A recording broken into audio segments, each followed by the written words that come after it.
Elera swiped left, the man's dazzling smile blurring into the next profile. He was objectively handsome, a doctor with a passion for travel, everything a younger self craved. Yet, a hollowness lurked in his eyes, a practiced charm that failed to ignite a spark. Elera sighed. This was the 10th profile tonight, and the story remained the same. Good men on paper, yet lacking the intangible something she craved. It wasn't that Elera was picky. She had dated a share of good guys, reliable, kind and supportive, but their relationships felt predictable, like a well-worn path leading to a pre-ordered future. Elera craved a partner who challenged her, who ignited a fire in her soul, not just on a date night. Across town, David scrolled through dating apps with a growing sense of frustration. He was a successful architect, held feminist ideals, and volunteered at a local literary program. Yet his dates often ended with polite goodbyes and radio silence. He yearned for a connection deeper than swiping right. The truth was, good men weren't being rejected. They were simply the wrong fit for a new breed of women. Women like Elera, raised on self-sufficiency and empowered by choices, no longer craved a knight in shining armor. They sought partners, collaborators, equals who would elevate them and vice versa. Elera found solace in her art studio, a passion for sculpting a metaphor for her life. She craved a man who wouldn't smooth out the rough edges of her personality, but one who appreciated the raw beauty of her imperfections. She yearned for someone who, like her, wouldn't settle for a pre-made mold of happiness. One rainy afternoon, Elera stumbled upon a poetry reading. A man with windswept hair and captivating eyes captivated the audience with his raw, vulnerable poems. There was a fire in his words, a depth that resonated with Elera's soul. He wasn't conventionally handsome, but his passion was magnetic. After the reading, Elera approached him, their conversation flowing like a well-worn riverbed, smooth yet deep. He was a struggling artist, his journey as unconventional as hers. He challenged her perspectives, making her laugh and think. He wasn't a good guy by traditional standards, but he was the right man for Elera. David, meanwhile, decided to take a break from dating apps. He enrolled in a poetry class, seeking a creative outlet. There, he met Elera's friend, Maya, a woman as passionate about social justice as he was about architecture. They bonded over shared interests, their conversations sparking new ideas and possibilities. The story doesn't end with Elera and David finding love with each other's friends.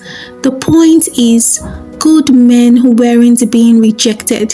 They were simply on a wrong path.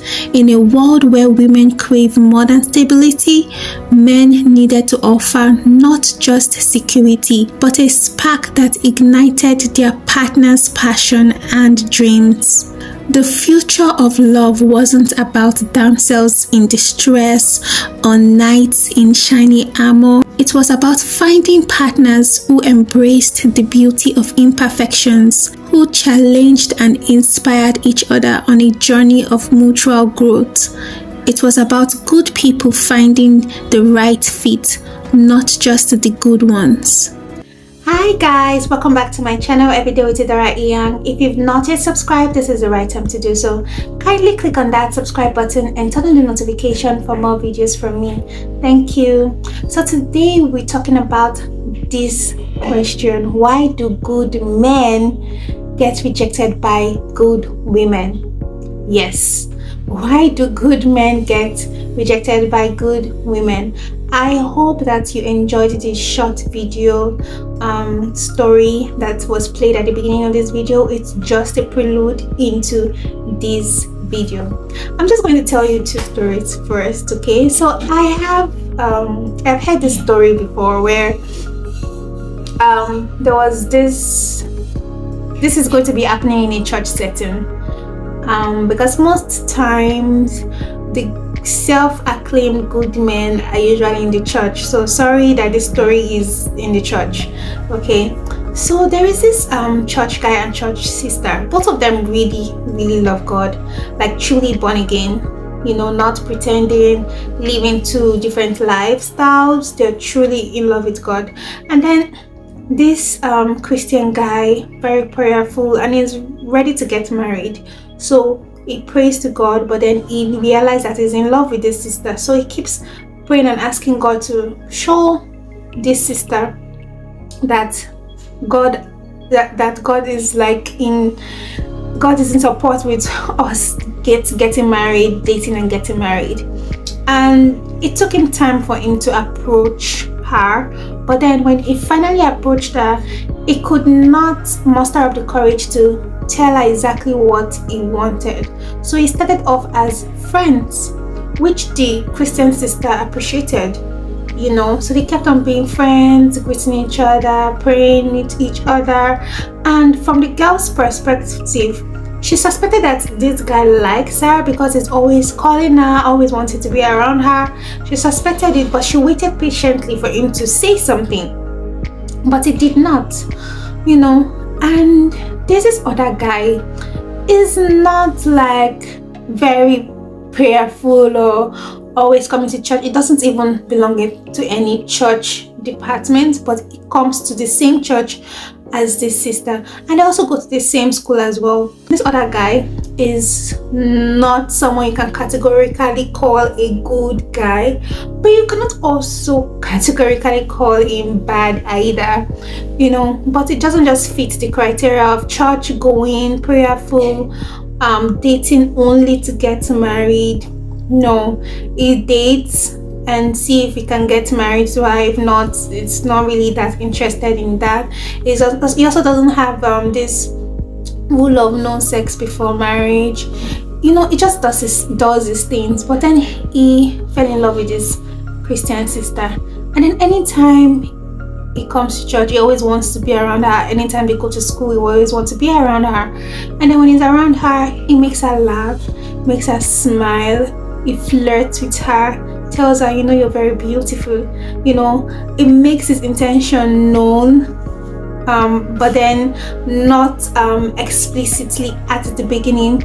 Then he takes her out on a romantic date, makes sure she doesn't have to hustle to get a car to go from her house to the place of the date. And also he takes care of her transportation back home. He sends her morning text, sends her flowers, he buys her lunch every day, you know. He helps her carry her bag when she's coming back from school, you know. It does all this thing, and it's very funny and lively, you know. And while all of this thing was happening, the good Christian guy in church has seen the guy around her, but he just did not know that they were very close. Now, unbeknownst to him, she and this guy started dating, the guy that is not categorized as a good guy. Remember that this guy does not believe in waiting for holding off sex before getting married, but this other good guy believes in holding off sex before getting married, you know. And this guy kept on praying, hoping that God will show this lady that he is the one that is the right person for her, you know. And then finally he mustered up the courage and went to go and speak to her. But then at the time that I spoke to her, she was already dating this other guy. Now when she told him that, oh, I appreciate your interest, but I'm already dating this other guy that is not categorized as a good guy, this guy was very, very surprised and shocked. Like, sister, I thought you were very focused. This guy is obviously not one of us, in quote. I mean, he doesn't belong to any church department. He has had multiple girlfriends. He has a reputation. Why would you choose to date someone like that over choosing to date someone like me?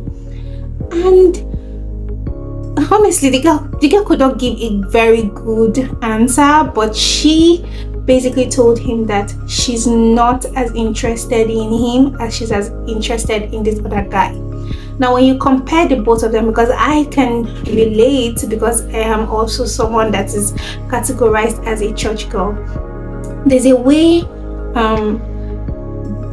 non-church guys that know how to talk to ladies make you feel when they like you. You're just happy and excited to be around them, you know.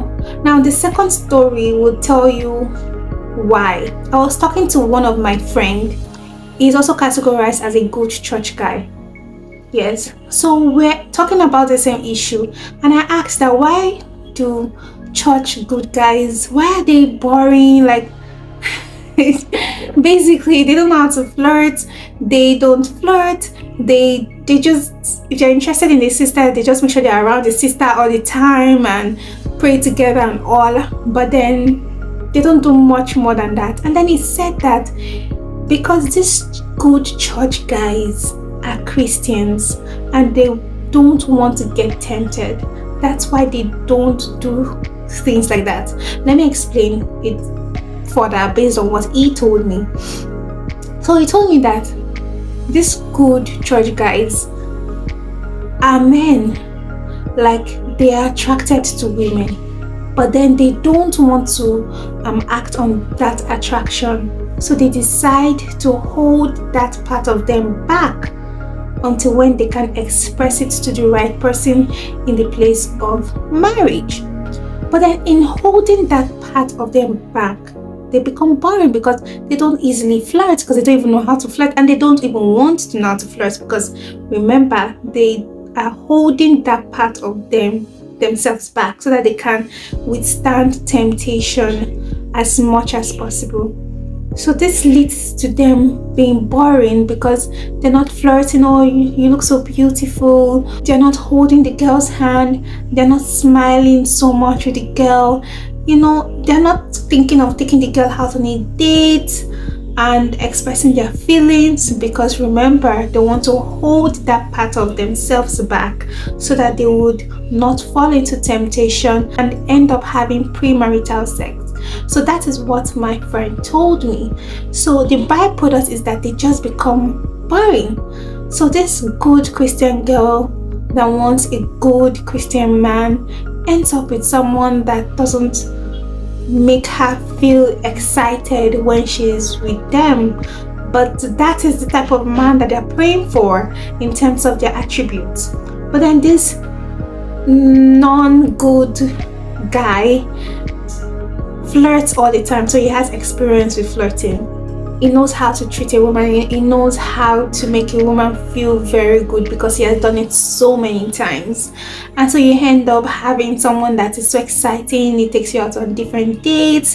He opens your door. You know, he just treats you like a queen, you know, for that period of time, because, you know, the bad guys are not there for a long time. They're not there to stay, you know, but during that period of time, they get these good girls very, very excited, very, very happy, and these good girls end up enjoying their time more with these bad guys as opposed to when they are with these good guys. So what is the solution to this problem? Because when my friend told me this, I didn't even know what to tell him, because I cannot say be free and flirt, because what if he becomes free and flirt and end up having premarital sex? Like, he couldn't he's not able to hold himself back after releasing himself to flirt. You understand? So I didn't even know what advice to give him, especially because I'm actually a woman.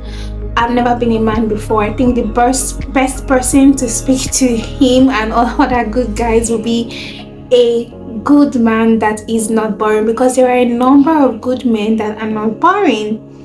I don't know what made them like that, but there are good men that will say no to premarital sex and are industrious. They do not flirt. They are nice to people, cordial to people, but they live their lives right. You understand? So comment below and let me know what you think about this. How can a good guy become more attractive to good women? You know, how? Comment below and let me know what you think about that, and I will see you in my next video. Thank you very much for watching, and I'll see you soon. Bye.